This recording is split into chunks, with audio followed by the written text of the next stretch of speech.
summary is a brief restatement of main points. A summary saves readers hours of time because they don't have to study the original work. A summary can reduce a report or an article by 85 to 95% or even more and capture the essential points in a one-page document.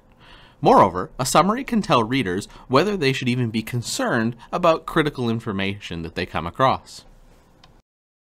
The chief problem in writing a summary is deciding what to include and what to omit. Determining what's most relevant to your audience is your purpose. A summary is a streamlined review of only the most significant points you need to make.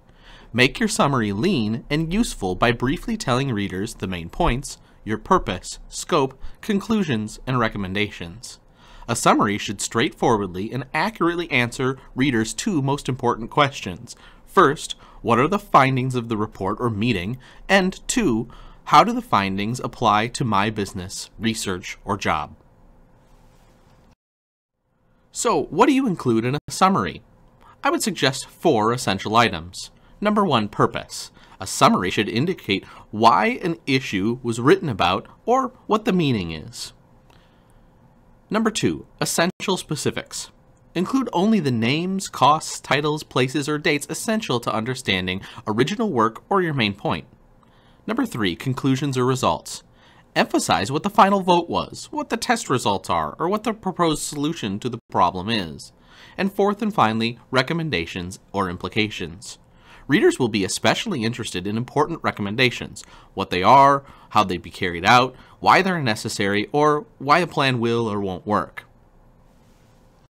Equally as important is what to omit from a summary. Here are a few things. 1. Opinion. Avoid interjecting your own opinions.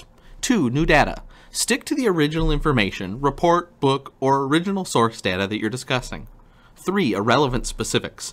Do not include biographical details or background that otherwise could be found or not necessary to your essential point.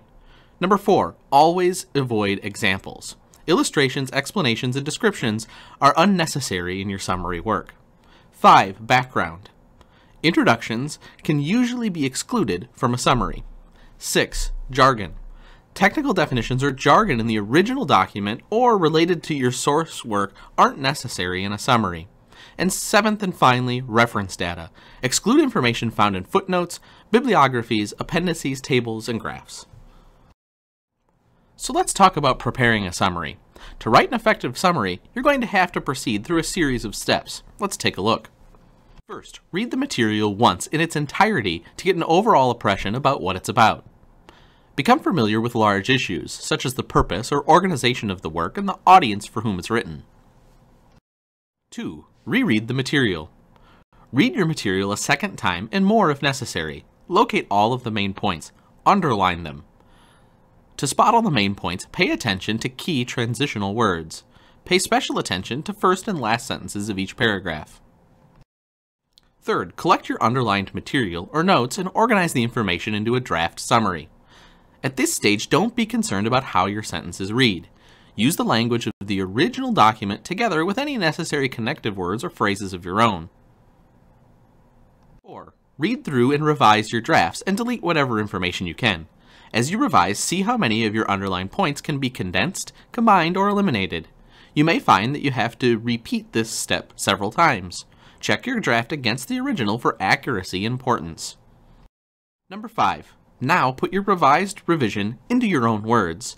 Again, make sure that you've reworked the summary and eliminated non-essential words. Connect your sentences with words that show relationships between ideas, like also, although, because, etc. Compare this version of your summary with the original material to double-check your facts. 6. Do not include remarks that repeatedly call attention to the fact that you're writing a summary. You may want to indicate initially that you're providing a summary of material. However, I suggest that you avoid remarks such as, the author of this article states. Number 7. Edit your summary to make sure it's fair, clear, and concise. Compare your summary again with the original to make sure you've captured your key points, especially those in conclusions and recommendations. Check as well that your summary is coherent. Think of it from the audience perspective.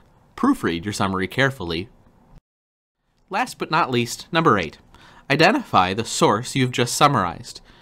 Include pertinent biographical information in the title of your summary or footnote or endnote. Executive readers are most concerned with managerial and organizational issues, the areas over which they have supervisory control. These readers will look for information on costs, profits, resources, personnel, timetables, and feasibility. Your summary must supply key information on the executive's 4 E's: evaluation, economy, efficiency, and expediency. Executive leaders will expect you to summarize large, complex subjects in easy-to-read, easy-to-understand information that they can act on confidently. So let's summarize how we summarize information. In review, summaries are a vital part of workplace writing, and knowing how to summarize is a prized job skill. Busy managers, clients, and even coworkers will depend on your summaries to give the big picture, the bottom line conclusions, and recommendations they need to get the job done.